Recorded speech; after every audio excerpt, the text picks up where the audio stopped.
Accord de coopération gagnant-gagnant avec le Rwanda. Paiement par le FPI de ses frais de mission. 500 voitures pour l'Assemblée nationale. Prêt ou don? Face à face spécial, ce mercredi 30 juin, je reçois Marcelin Bilomba, conseiller principal du président de la République. Bras de fer entre la FEC et le gouvernement. Accord FMI, on parle d'un plan d'1,5 milliard de dollars. Accord de coopération gagnant-gagnant avec le Rwanda. Paiement par le FPI des frais de mission du conseiller principal du chef de l'État, Marcelin Bilomba. Face à face aujourd'hui avec vous, justement, monsieur Marcelin Bilomba, bonjour. Bonjour Christian. J'ai envie de commencer par ce dernier point. Comment est-ce que vous expliquez que le fonds de promotion de l'industrie, certes entreprise de l'État, paye les frais de mission d'un conseiller du président? Le FPI, c'est un compte spécial. On en a une dizaine dans le pays. Et si on devait suivre la logique, tous les comptes spéciaux devaient être arrimés au compte général du Trésor. Mais ce n'est pas le cas. On laisse chaque compte spécial être géré par le directeur général de la structure. Donc, ce n'est pas étonnant qu'un officiel comme moi, je puisse voyager pris en charge par FPI. Mais il y a une explication en dessous de tout ça. Si on ne vous le dit pas, vous ne le saurez pas. Mais il y a une explication plausible. Laquelle d'explication? Quand on sait que la présidence de la République a un budget et que dans ces budgets figure ce genre de voyage, faire endosser des voyages des conseils du président par une entreprise publique, on a vu ça dans le passé, ça a même été la source de nombreux scandales. Quelle est l'explication que vous pouvez, vous, aujourd'hui, nous donner à cela? Avant d'entrer en profondeur, prendre de l'argent à la présidence de la République pour un voyage et parallèlement se faire payer à FPI, ça c'est un détournement de fonds. Mais malheureusement, ce n'est pas le cas. Contrairement à ce que, je dirais, les amateurs qui ont, je dirais, exhibé sur la place publique, dans l'idée où ils pensaient que j'ai pris l'argent à la présidence de la République et que parallèlement, je me fais payer par le FPI. Mais ce n'est pas le cas. Si ça devait être le cas, je te regarde dans les yeux, Christian Lusakweno. Demain, je démissionne. Je suis allé 4 fois en Égypte. Pourquoi à la charge du FPI? Je te réponds. Le président de la République a mis en place un programme présidentiel de lutte contre la pauvreté et la réduction des inégalités sociales. Et il a choisi comme véhicule de développement un compte spécial qui est FPI. FPI, je t'ai choisi comme véhicule de développement pour implémenter mes projets dans ce que je viens de vous dire aujourd'hui. Et qu'est-ce qui s'est passé? Comme c'est du nouveau, on a créé par une décision du directeur des cabinets intérimaires Kolongele, une décision mixte où il y a les délégués de la présidence, il y a 10 personnes de FPI et 2 personnes du ministère de l'Industrie. Et c'est là où nous avons réfléchi sur base des propositions des FPI et nous avons effectué 4 voyages. Nous avons effectué 4 voyages en Égypte pour négocier avec le partenaire égyptien. Et nous étions choisis 3 conseillers principaux au vu de notre expertise. Il y avait l'expertise d'un ingénieur. Évidemment, on est dans les projets de capital physique, les infrastructures. On a choisi un juriste. Il y avait conseillère principale en charge des affaires juridiques. Et évidemment, les conseillers principaux en charge de l'économie et finances, parce qu'il s'agissait d'un montage financier.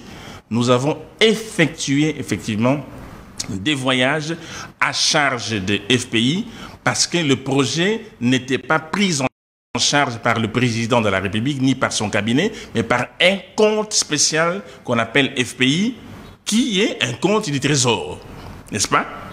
Alors, c'est comme ça que vous avez vu dans la presse, dans les réseaux sociaux, les montants de 11 900 000 francs congolais, ça représente 5 600 ou 700 dollars américains pour 10 à 12 jours de séjour en Égypte. Et on a fait ça 4 fois. Et là où il y a une confusion dans la tête des gens, et je peux comprendre, au 4e voyage, nous sommes allés pour finaliser avec FPI et accueillir les chefs de l'État. Après une semaine de séjour en Égypte, le président est venu avec son équipe. Et là, ils sont venus aux frais de la présidence. Mais nous étions des experts qu'on nous a en fait mis dans la commission mixte. Et c'est ça qui explique pourquoi je suis payé. Et ça s'explique et c'est clair. Par le FPI. Par le FPI. Le FPI peut prendre ainsi le lead d'accords à conclure par le gouvernement, oui, au nom du gouvernement. Effectivement, c'est pourquoi il fallait que le FPI soit accompagné par la plus haute institution de l'État pour légitimer ce que FPI avait fait devant les partenaires étrangers. Et nous avons suivi toutes ces réunions pendant une année. C'est pourquoi j'ai dit on a fait 4 voyages en Égypte. Ce n'était pas du tourisme. Je ne connais pas les Caire parce que quand on vient à l'hôtel, on y travaille, on y passe des jours et nuits. On n'a même pas le temps de faire du tourisme, à part peut-être de profiter voir les pyramides. Le ministère de l'Industrie, puisque vous parlez de l'industrie, le FPI relève de l'industrie. Vous avez parlé de grosses infrastructures. Le ministère des Infrastructures n'a pas été associé à ces négociations? Bon, on était dans une phase où l'on devait identifier les projets et mon collègue des infrastructures a les compétences de pouvoir, je dirais, donner un point de vue sur un projet.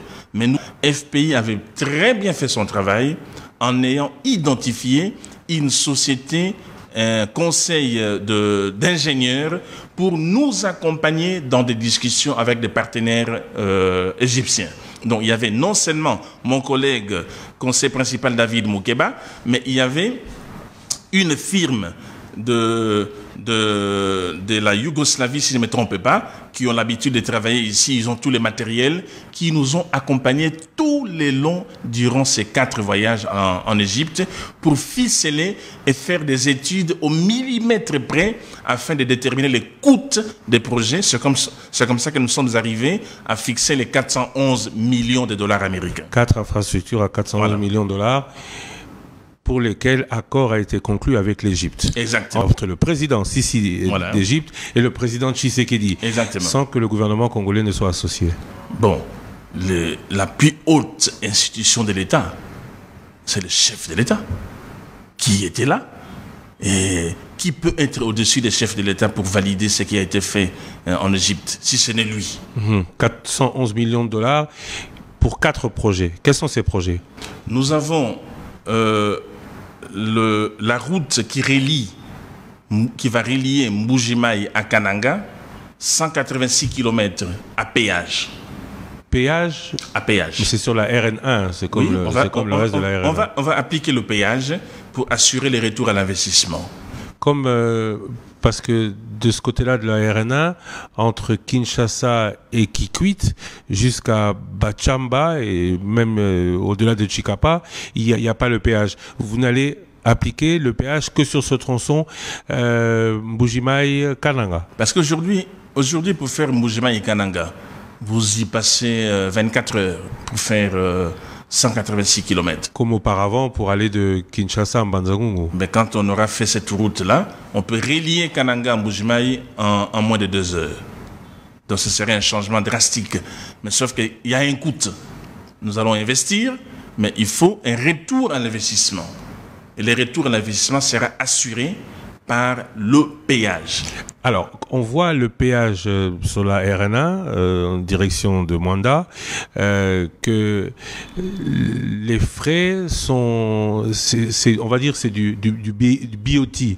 Est-ce que dans le cadre de cet accord avec le FPI, de cet accord FPI avec les Égyptiens, ce sera aussi une firme qui construit, qui exploite et qui va transférer, ou ce sera directement le gouvernement qui prend un crédit, vous avez parlé de 411 millions de dollars à l'Afrexim Bank, qui construit et qui gère? Bon, le modèle économique que nous avons développé avec FPI consisterait, ce n'est pas les BOT, mais ce serait plutôt de construire avec les entreprises égyptiennes qui vont laisser une marge de 30 à 40% à la sous-traitance congolaise pour qu'ils puissent aussi entrer dans le marché. Et une fois que les ouvrages terminés, l'ingéniosité de notre modèle économique, c'est d'ouvrir le capital au privé congolais. Vous et moi, nous pouvons acheter des actions et devenir actionnaire du tronçon de la route qui relie Mbuji-Mayi à Kananga, de sorte que les retombées positives financières de la meilleure exploitation de ce tronçon à péage reviendraient aux Congolais dans une économie mixte où, dans un premier temps, FPI va acheter 40% d'actions et laisserait 60% aux Congolais privés au bout de 3 ans et constater que la gestion est saine et bonne. FPI va se retirer en vendant ses actions et les Congolais seront propriétaires de la route, vous et moi, comme ça se fait en France et ailleurs, ailleurs en Allemagne. Aucun actionnariat égyptien? Pardon? Aucune possibilité d'actionnariat égyptien. C'est des Congolais.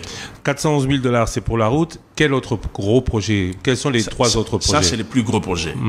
Alors, le projet moyen, c'est le port de Domba, qui permettrait de faire une connectivité entre Kinshasa et les Grands Kasaï par la voie maritime.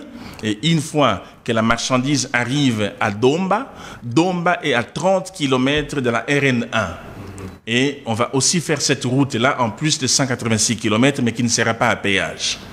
Alors, évidemment, quand on arrive à Domba, c'est-à-dire qu'on permet l'évacuation des marchandises pour aller à Kananga. Parce que Kananga étant enclavé aussi, ils ont du mal à avoir les produits pétroliers. C'est difficile parce qu'ils dépendaient de l'Angola, de la route Kalamba-Mbuji, qui est plus ou moins de 200 km pour arriver en Angola. Cette route est impraticable. Donc, les 186 km, ça va vraiment aider de relier Mbuji-Mayi à Kananga sur les produits manufacturés qui viendront de Kinshasa. Et ça permettrait d'évacuer des produits agricoles de la zone du Grand Kasaï vers Kinshasa. Le troisième grand projet... sur le deuxième grand projet, pas de BOT non plus. Pas de BOT. Exploitation FPI 40%, exactement le même modèle Congolais, que le reste. le même modèle. 40% FPI. 40% FPI, juste pour réguler la situation.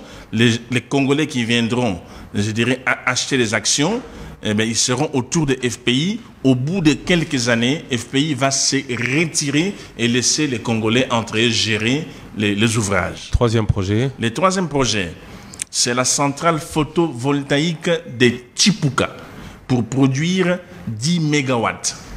10 mégawatts, Chipuka, c'est environ 30 km de Mbuji-Mayi. Et donner 10 mégawatts, et autour de Chipuka, on va faire une zone industrielle.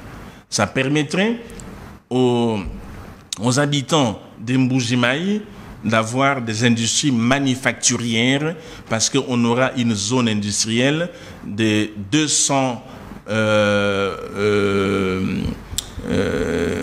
en tout cas, je peux me tromper des chiffres, mais en tout cas, c'est une zone assez large. Ça permettrait que des industries manufacturières s'installent puisqu'il y aura les 10 mégawatts qu'il faut consommer. C'est ça l'idée. C'est 10 mégawatts, cette centrale, dont la gestion sera assurée par la SNEL, je suppose. Bon, là, cette fois-là, on est quand même dans un secteur qui aujourd'hui est également libéralisé. Les transports et la production, en principe, ça revient à la SNEL, mais la commercialisation et la distribution, c'est tout à fait ouvert. Mais il y aura une concession entre la SNEL, parce que là, on est dans la production par rapport à ces projets de Chipuka. Le quatrième grand projet, il n'y a pas d'eau potable en Mbuji-Mayi.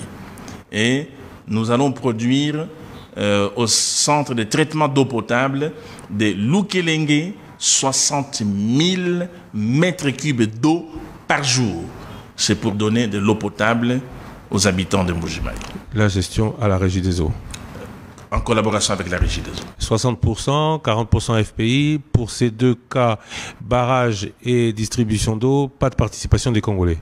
Bon, les Congolais vont y participer dans le sens où je sais que pour les courants, on a libéralisé, mais pour la distribution d'eau, j'avoue que je n'ai pas vraiment des éléments mis à jour, mais l'idée serait d'introduire les privés qui vont amener des capitaux. Une fois que l'ouvrage est déjà fait, on vous dit, achetez une action qui coûte autant, vous devenez actionnaire. Si vous en achetez 50, 100, 1000, ben, vous êtes un grand actionnaire. Au conseil des actionnaires, vous y participez. Même les petits actionnaires y participent pour voir comment leurs intérêts sont gérés. De quel Congolais actionnaire, quels sont le Congolais type que vous aimeriez avoir dans toutes ces actions comme actionnaire? Je parle de Congolais moyens, par exemple, de la classe moyenne. Le Congolais moyen peut être actionnaire, peut payer des actions. Il faudrait que les gens entrent dans l'idée de l'épargne. Acheter des actions, c'est une façon d'épargner. Plutôt que de laisser l'argent dans un compte bancaire, vous achetez des actions sur une activité productrice et qui rapporte des intérêts. Je pense que cette logique-là est bien pour que l'esprit de l'épargne puisse nous imprégner. Et c'est de cette manière, à mon avis, qu'on donnerait des moyens à des banques commerciales de pouvoir travailler. En attendant que ce soit des Congolais, et non pas des sociétés, hein. Vous avez bien dit le Congolais moyen. Non, même les sociétés, c'est des personnes morales. Ok, personnes morales et physiques. En attendant que cet actionnariat se structure, quel sera l'actionnariat de ces différents projets? L'idée serait d'avoir un comité de gestion avec un conseil d'administration qui serait, à mon avis, assez représentatif pour avoir les grands actionnaires au conseil ainsi que les délégués des petits actionnaires pour que personne ne soit laissé sur carreau. Monsieur Marcelin Bilomba, je rappelle que vous êtes le conseiller principal du président de la République en matière économique. Donc, FPI finançant voyage de conseil du président de la République, pour vous, cela ne vous dérange pas, cela ne vous gêne pas? Ça ne me gêne pas. J'ai fait 4 voyages. Contrairement à ceux qui circulent dans les réseaux sociaux, c'est un chèque. Ça veut dire que celui qui a volé le document n'a pas pu voler les 3 autres documents. Mais moi, je vous donne l'information. J'ai voyagé 4 fois. 4 fois $5 500? Oui. Et pourquoi ça me gênerait? Vous voyagez dans le monde. N'eût-il pas été plus simple que ce soit la présidence qui... Non, pas du tout. Ce n'est pas un projet de la présidence. La présidence ne produit pas de l'argent. FPI produit l'argent. Et nous avons utilisé un collatéral. C'est la TPI, la taxe pour la promotion de l'industrie, comme collatéral pour montrer qu'au Congo, on sait collecter, que FPI a la capacité de pouvoir collecter des taxes. Donc, aujourd'hui, on peut lever des fonds. J'ai toujours dit, Monsieur Christian, vous vous souvenez, que ce qui nous manquait, c'est l'ingéniosité d'accéder au financement innovant. Mais c'est ça les financements innovants. C'est ça les financements innovants. Personne ne vous donnera du crédit si vous n'avez pas une garantie. La garantie, elle peut être la TPI. La garantie, ça peut être l'asset, c'est-à-dire qu'un actif. Quelle est la garantie sur ces 411 millions de dollars? La TPI. La TPI. La TPI. Et c'est pourquoi aussi, hier, j'étais invité à la commission ECOFIN de l'Assemblée nationale. Ils m'ont invité. Je ne me suis pas fait inviter. Et ils voulaient avoir mon avis sur la TPI. Et devant les honorables députés de l'ECOFIN, je me suis expliqué, je suis retourné encore aujourd'hui. C'est pour dire que notre pays doit faire un effort pour accéder au financement innovant. On ne peut pas développer notre pays avec les trésors publics. Le niveau est encore bas. Mais ces niveaux, nous pouvons les rehausser quand on aura fini de nettoyer au Karcher les antivaleurs qui encore essayent de résister.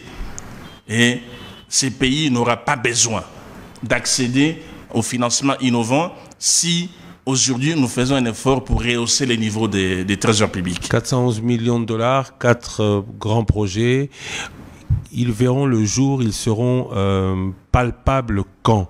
À quand la fin de ces grands travaux? C'est pourquoi je m'acharne pour, je dirais, préserver les intérêts, les acquis. Et je m'acharne qu'on ne jette pas l'opprobre à FPI pendant ces temps. Ça nous mettrait en danger. Qu'on ne jette pas l'opprobre. L'IGF est en train de scruter. On parle de demande de la présidence de la République de geler certaines actions dans certaines entreprises. La FPI ne serait pas concernée. Vous ne voudriez pas qu'on touche à la FPI pendant ce temps-là? Je n'ai pas dit ça. FPI a fait son travail. Moi, j'ai fait un travail avec FPI. Non, IGF a fait son travail. Mais moi, je fais un travail avec FPI pendant une année sur le projet Grand Kasaï. Le reste, je ne connais pas. Vous venez de dire, je ne voudrais pas qu'on déstabilise ou qu'on touche au FPI pendant cette période-ci. Pendant cette période-ci, pour une raison claire et nette. Je suis politique. On a travaillé un an durant pour lever les 411 millions de dollars.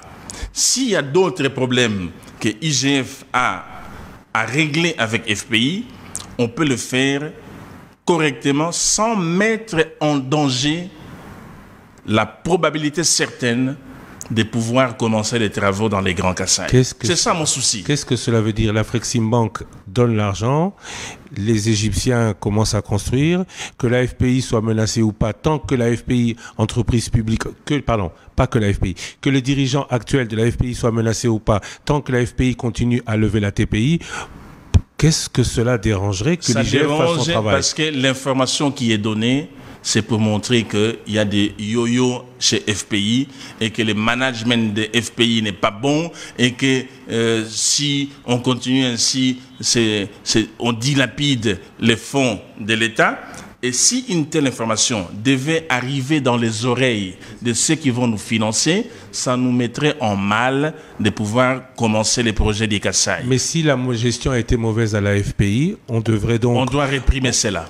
Mais vous dites que ça ne serait pas bien? Non, moi je parle des projets Grand Kasaï. Oui, vous parlez du projet Grand Kasaï, mais par ricochet du FPI, parce que c'est le FPI qui... Par moment, il faut être opportuniste. Je suis politique.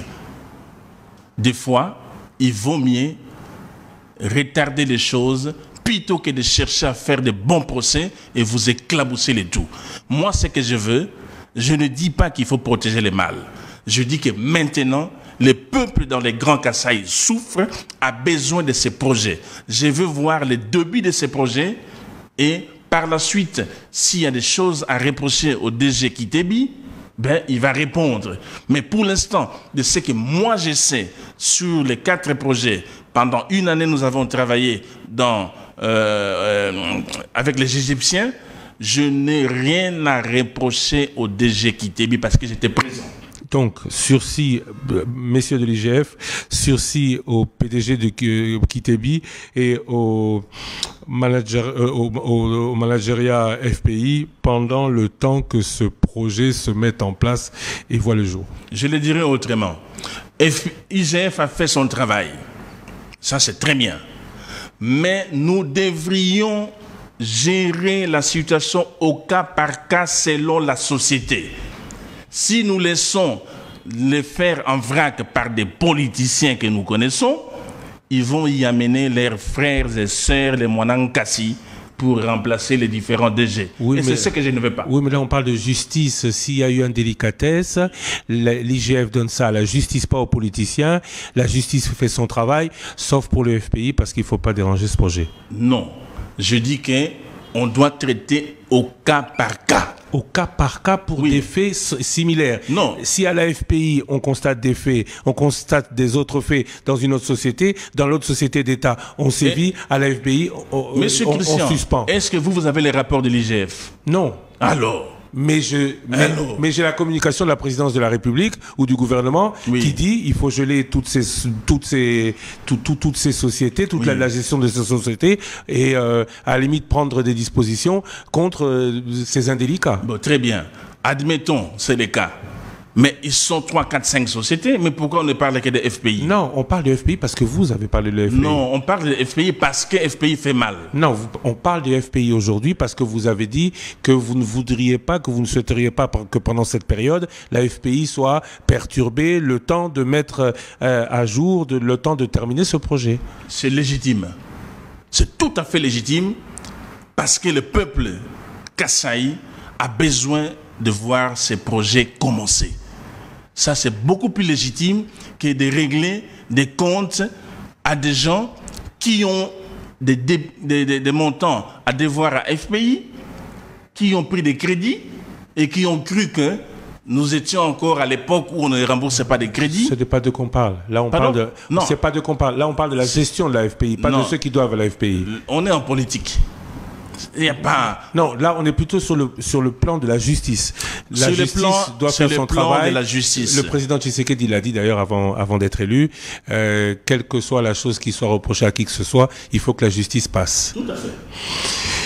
FPI, donc, revenons au premier sujet énuméré, ou commençons à développer le premier sujet énuméré. Bras de fer fait gouvernement. Le gouvernement dit la monnaie était stable. Je ne comprends pas, alors que les prix sont fixes, pourquoi certains prix ont augmenté. Il demande aux entrepreneurs, aux investisseurs de rabaisser les prix. Est-ce que l'économie le permet? Oui. La démarche menée par le ministère de l'économie est tout à fait louable, tout à fait juste. J'en sais quelque chose. Au sortir d'une réunion avec les ministres et les pétroliers, le ministre de l'économie est parti en Namibie pour, je dirais, identifier tous les grands fournisseurs de produits surgelés. Il ressort de cette tournée que, effectivement, il y a une possibilité, tenant compte des valeurs CIF Matadi, Kasumbalesa, et en payant la douane et en appliquant des marges bénéficiaires de l'ordre de 30%, on peut baisser les prix. Mais malheureusement, il y a encore des opérateurs économiques qui résistent au sein de leur corporation qui est la FENC. C'est normal, mais je dis, c'est ça les négociations. Pour vous, ça va se terminer comment? Par la négociation, ils vont baisser ou par la négociation, le gouvernement va accepter une légère hausse? Non, je pense que nous allons chuter. On ne fait pas des bras de fer inutiles avec le gouvernement. Si nous pouvons prouver combien vous achetez les poissons Saint-Char en Namibie, nous savons combien ça coûte le fret, nous savons combien ça coûte les frais de douane. Pourquoi est-ce que vous appliquerez une marge de 100% alors que c'est autorisé d'aller entre 30 et 35%? Ils en sont arrivés à des marges de 100%? C'est un exemple que je dis comme ça, mais si le ministre de l'économie a fait la proposition, c'est au vu des éléments qu'il a pu recueillir qu'il n'est pas question de vendre plus cher les poissons Saint-Char, sachant que ça vient de la Namibie ici à côté, et on connaît les prix. Vous pensez que cela va se terminer à l'avantage du gouvernement? Non, ça va se terminer à l'avantage de tous les partenaires, les opérateurs économiques qui vendent, membres de la FENC, la population qui achète parce qu'ils veulent acheter à un bon prix, donc c'est à l'avantage de tout le monde. Les opérateurs économiques, ils ont raison de pouvoir, je dirais, se ranger au sein de la corporation. Le gouvernement est là pour réguler. La population est là, comme consommateur, ne peut pas acheter plus cher qu'il ne devait acheter. Donc c'est normal. Ils achètent au prix du marché. Certains vous diront, laissez le marché fixer son prix. Non, il y a eu trop de laisser aller à l'époque. Aujourd'hui, il est temps de réguler, que l'État soit présent. Je ne vous apprendrai pas qu'à l'époque, certains ministres véreux se faisaient payer pour que les opérateurs économiques se sentent libres de fixer des prix, des choses comme ils entendent, parce qu'ils avaient des politiciens dans leurs poches. Mais ce n'est plus le cas. Ce n'est plus le cas. C'est ça qui fait l'objet des discussions. Le FMI et son plan d'1,5 milliard de dollars, ce sera pour investir cet argent ou placer cet argent principalement où? Il y a deux choses. cette semaine qui va commencer peut-être dans 2 jours, là, nous devrions conclure un programme formel. Le FMI et la RD Congo. Ces programmes étaient rompus depuis 2012. Et que la reprise de ces programmes augure en tout cas, je dirais, des jours meilleurs. On aura 2 choses. La première chose, 1,5 milliard de dollars allocation d'ETS en une fois, sans contrepartie. Ça, c'est sur les 50 milliards qu'on donne à l'Afrique. Voilà. Mais on peut négocier plus si d'autres pays renoncent à cela pour aider ceux qui en auraient besoin. Ça, c'est ça. Voilà. L'Afrique pourra... C'est ce qui a été conclu à Paris. Mais pour l'instant, c'est 1,5 milliard, sans contrepartie. Et il sera plus intelligent d'affecter environ 60% de ces montants pour, je dirais, appuyer la balance des paiements, nos réserves de change. Et ça donnerait de la valeur à notre franc congolais. Et les 40% autres, nous pouvons les orienter vers des projets industrialisants et, je dirais, porteurs de croissance économique qui pourront être rentabilisés assez facilement. C'est à nous de faire ce choix-là. On ne nous impose pas, mais il est clair que nous n'allons pas utiliser ça dans des secteurs où ce serait budgétivant et puis ce serait difficile de retirer quelque chose en contrepartie. Le Congo en est capable quand on sait que la Banque mondiale a dit récemment à Paris au président de la République qu'il y avait 2-3 milliards de fonds déjà alloués à la République démocratique du Congo qui traînaient dans les tiroirs. Oui, parce que nous sommes très lents, l'administration est lourde pour pouvoir monter des projets pour lever des fonds. Mais dans les 1,5 milliards, on nous donne... Ça, c'est autre chose. Mais dans ce que vous dites, nous ne sommes pas capables de ficeler des projets bien définis pour pouvoir lever des fonds. C'est une faiblesse. Oui, mais les 40% dont vous parlez, ça vous les 40% du milliard et demi dont vous parlez pour financer des projets innovants, ce seraient des projets qu'on aurait à monter. Oui. Vous qui dites ou reconnaissez que nous avons des difficultés de ce côté-là. Bon, disons qu'on nous aura déjà donné de l'argent. C'est facile de les utiliser. Mais quand on vous demande de faire un projet et respecter les normes et les procédures pour pouvoir obtenir des fonds, ça c'est autre chose. Mais là, on aura déjà obtenu les 1,5 milliard. Sauf que dans la manière d'allouer, on peut dire 60%. Ça va améliorer la balance des paiements et les 40%, on les affecte. On a quand même un tiroir où il y a beaucoup de projets. Nous avons le plan national stratégique de développement. Nous avons notamment le programme présidentiel de lutte contre la pauvreté et la réduction des inégalités. Nous avons commencé dans les grands Kasaï. On peut prendre ces montants-là, on affecte ça dans les grands Équateurs pour baliser le fleuve et puis interconnecter les territoires. Et mettre ça des routes à péage, il y a des poissons. Donc les projets existent. Les projets existent. La deuxième chose, on obtiendrait 1,5 milliard en dette au taux concessionnel. Donc des taux de l'ordre de 0,75%. Des taux d'intérêt. Mais on les obtiendrait en 6 fois. Et chaque fois, ce serait 250 millions de dollars américains après avoir passé des revues. C'est-à-dire qu'ils viendront constater que ce qu'on s'était convenu, nous l'avons réalisé et ils vont décaisser 250 000. Vérifier que la gestion s'est bien passée. Exactement. Exactement. Et puis l'autre avantage, c'est quoi?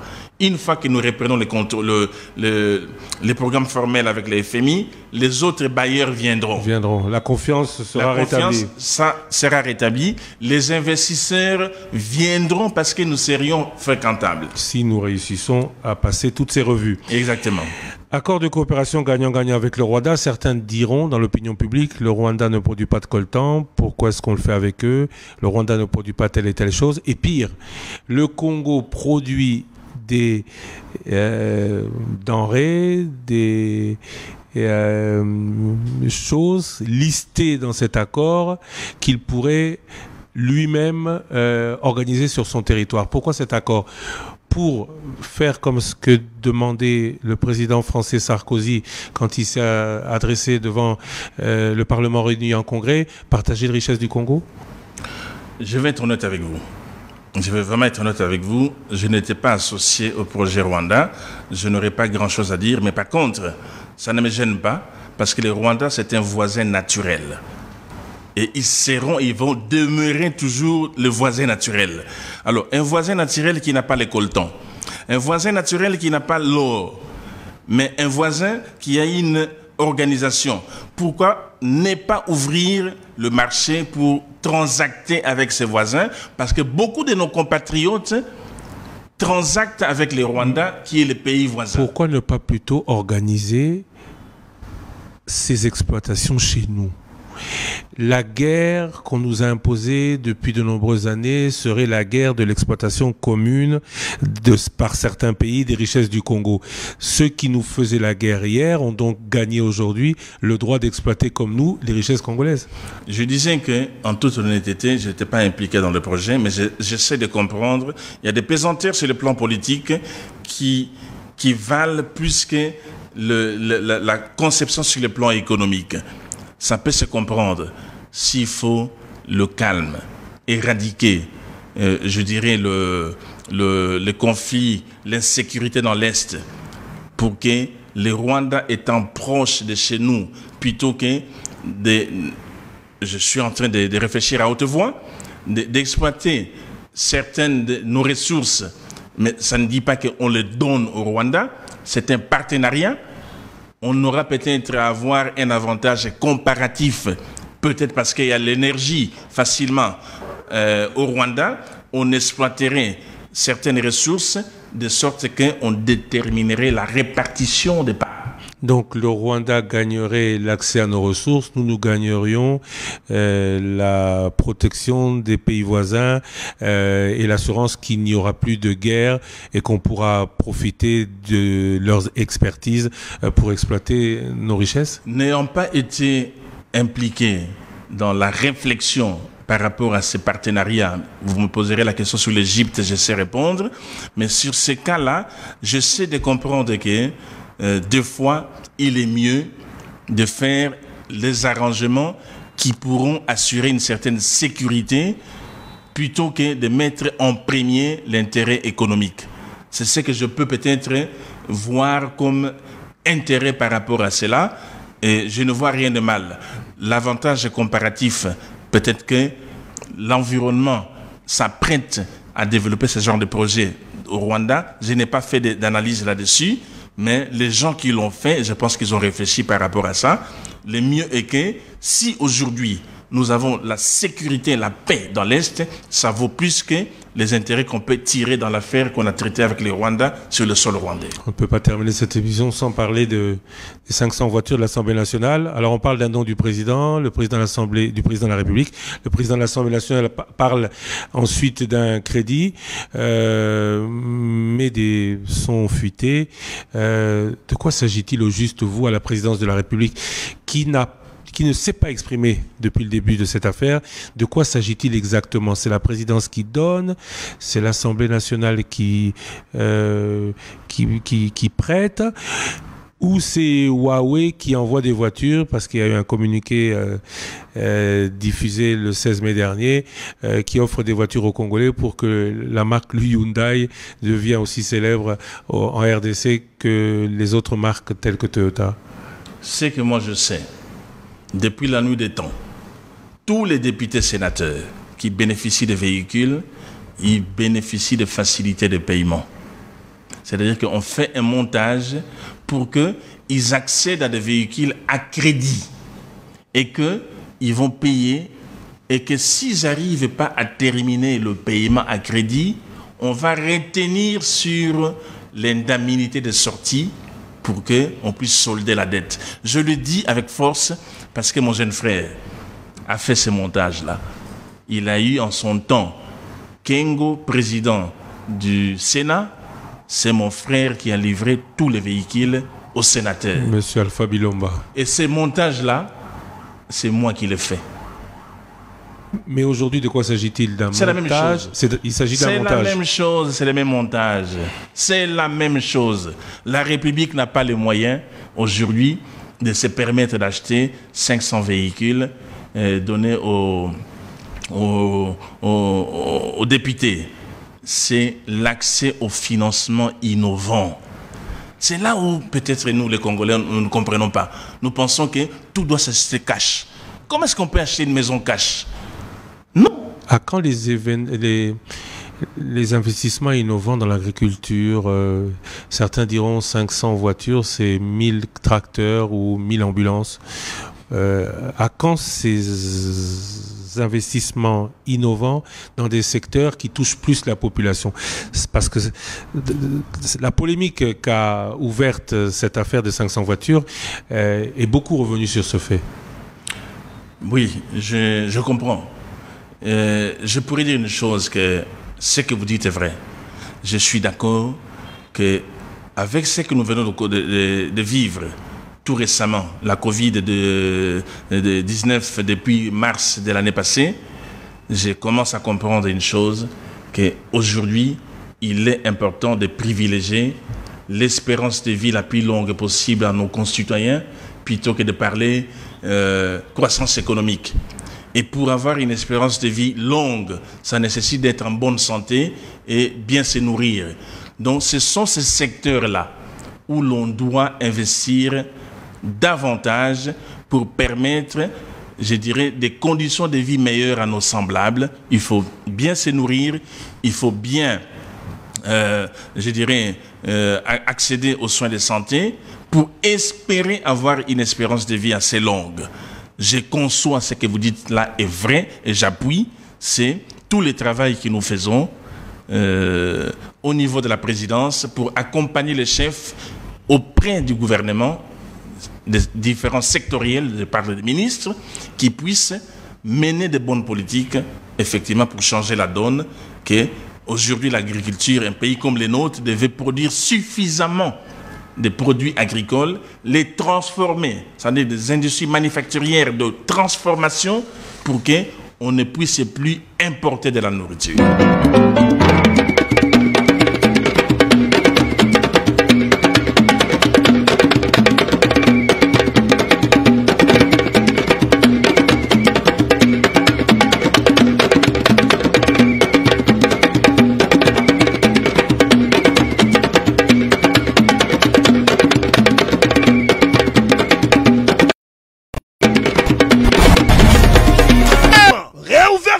Yanganda taba chez Djonga de awa bokokuta biloko nyonso bolingaka ya kotumba lokola ntaba ya kitoko pe elengi, soso ya kotumba, ngulu ya kotumba, poaso ya sengali koyebake chez Djonga de bafongolaka kobanda mokolo ya mardi ti dimanche. Awa nde sika ambiance ezali kolala, adresse eza kaka se moko chez Djonga de. Weekend boza deja ya kosepela chaque vendredi bobanda kozwa Suzuki Luzubu 4x4 yende muta kosepelisa bino na ndenge ya kosakana te, oza kulia, oza komela, oza kopina. Pe chaque samedi ekobanda kozala nde CNN Alligator na ba artiste mosusu bakobanda kosepelisa bino na makinu ya defwa te na bakunga ya kosakana te. Et puis chaque dimanche sombele suka ya bisanga nde bokozwa les grands chanteurs Emile alias de Mingongo yende muta konde ko palola awa boko sentir betue ba ou différence yena. Alolo. Oui frère, Babi Djonga.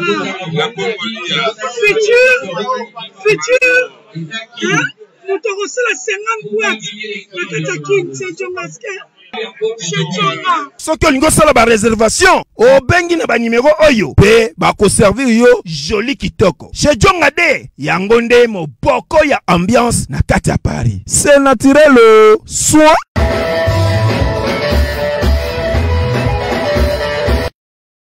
Et enfin, je suis arrivé. Salon Ig la coiffe Ikote. Non seulement c'est un salon de coiffure, mais aussi une machine de transformation des hommes et femmes. Regardez-moi comment je suis. Vilain. Mais attendez, 2 minutes. Bogart. Vous allez voir.